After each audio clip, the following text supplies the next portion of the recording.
What if I told you that 1,000 years ago, a shadowy network of traders dealt in humanity's most precious commodity? Not gold, not spices, but ancient words that could reshape entire religions. Welcome to the extraordinary world of the Dead Sea Scrolls traders, operating in the shadows between 910 and 925 CE. In the early 10th century, the Abbasid Caliphate stretched across the Middle East, creating unprecedented opportunities for trade and cultural exchange. Within this vast empire, a remarkable underground economy flourished, one built entirely on ancient manuscripts and forgotten texts. The Dead Sea region, already steeped in mystery and religious significance, became the epicenter of the most sophisticated manuscript smuggling operation the medieval world had ever seen. Our story begins with Ahmed ibn Yusuf, a seemingly ordinary merchant from Damascus who discovered something extraordinary while trading near the ancient caves of Qumran. Local Bedouins had been finding strange scrolls in clay jars, texts written in Hebrew and Aramaic that predated anything scholars had seen. These weren't just any manuscripts. They contained alternative versions of biblical texts, unknown psalms, and mysterious prophecies that could challenge the very foundations of established religion. Ahmed recognized the incredible value of these discoveries. He quickly established a network of contacts spanning from Constantinople to Cordoba, creating what historians now call the most sophisticated manuscript trafficking operation of the medieval period.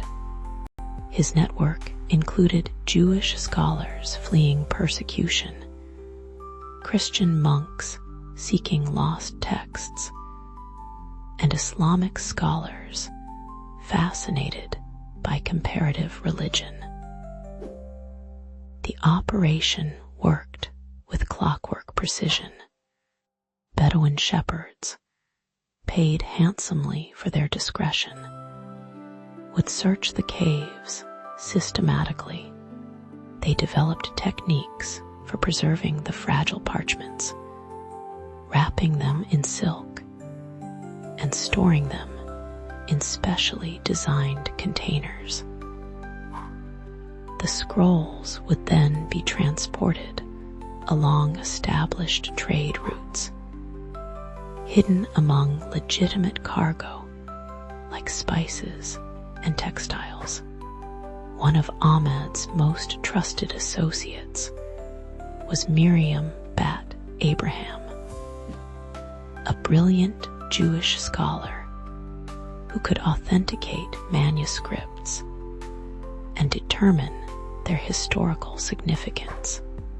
She operated from a scriptorium in Fustat, near modern-day Cairo, where she carefully examined each scroll, creating detailed catalogs that read like treasure maps for collectors across the known world.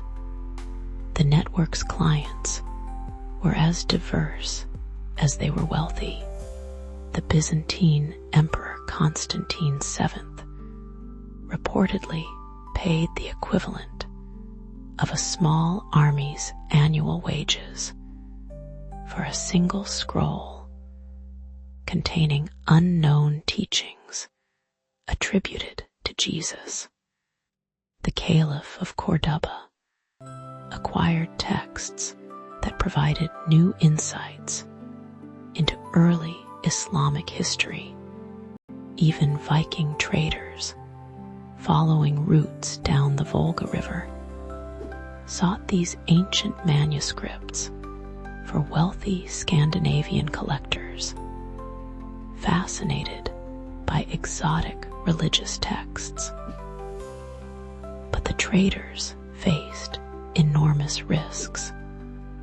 Religious authorities across all three Abrahamic faiths viewed many of these texts as potentially heretical.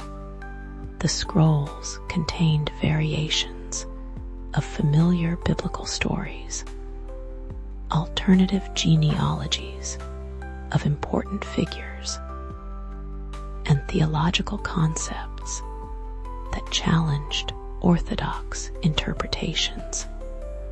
Possession of certain texts could result in charges of blasphemy, carrying penalties ranging from exile to execution. The network developed elaborate security measures. They created a complex code system referring to different types of scrolls by the names of precious stones.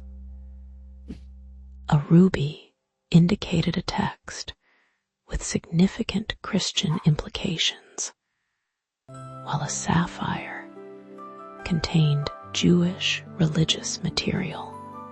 The most dangerous texts, those that could undermine established religious authority, were called diamonds and commanded the highest prices. Transportation required incredible ingenuity.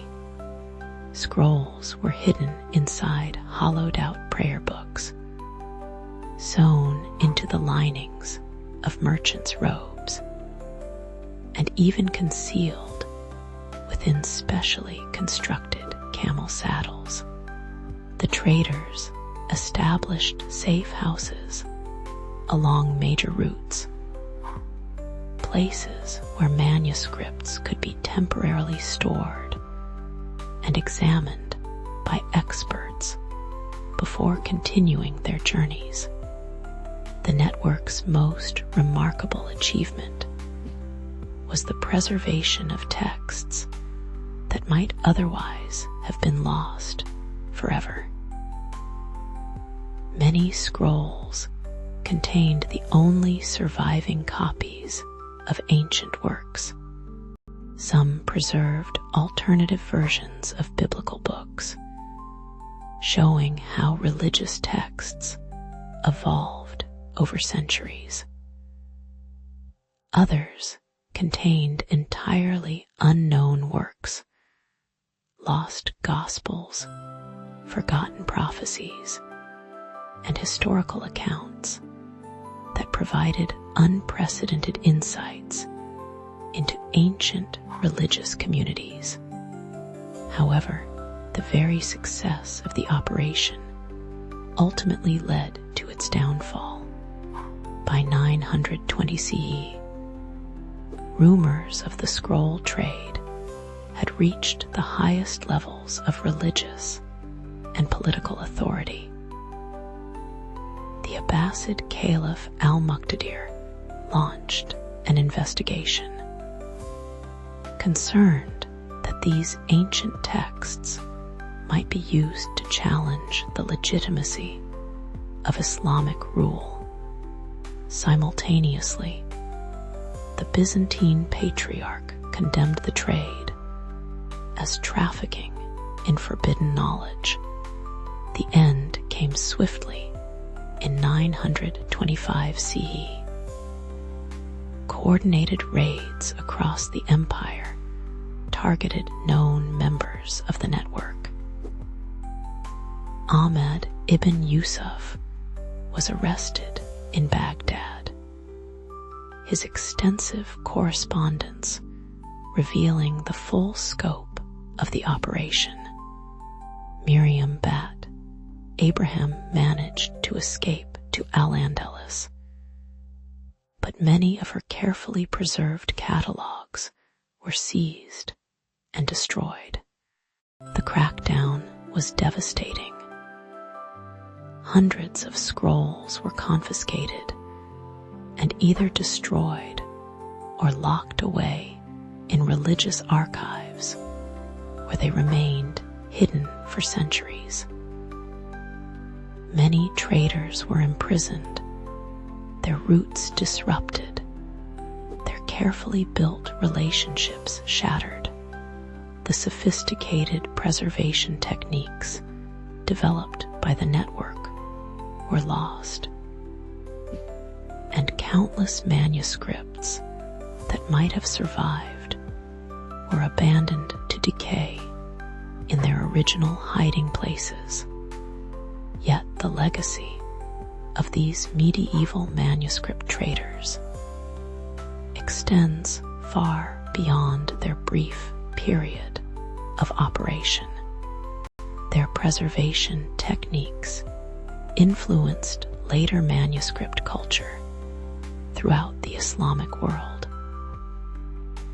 The catalogs created by scholars like Miriam provided templates for organizing ancient texts that were still being used centuries later. Most importantly, the scrolls they saved from destruction continued to influence religious and philosophical thought in ways their original traders could never have imagined. The story of the Dead Sea Scrolls traders reminds us that throughout history, there have always been people willing to risk everything to preserve human knowledge. In an age when religious orthodoxy often meant the destruction of alternative viewpoints, these merchants and scholars created an underground railroad for ideas, ensuring that diverse voices from the ancient world could survive to inform future generations. Today, as we face our own challenges in preserving and accessing information, we might ask ourselves, what would we risk to ensure that future generations have access to the full spectrum of human thought and experience?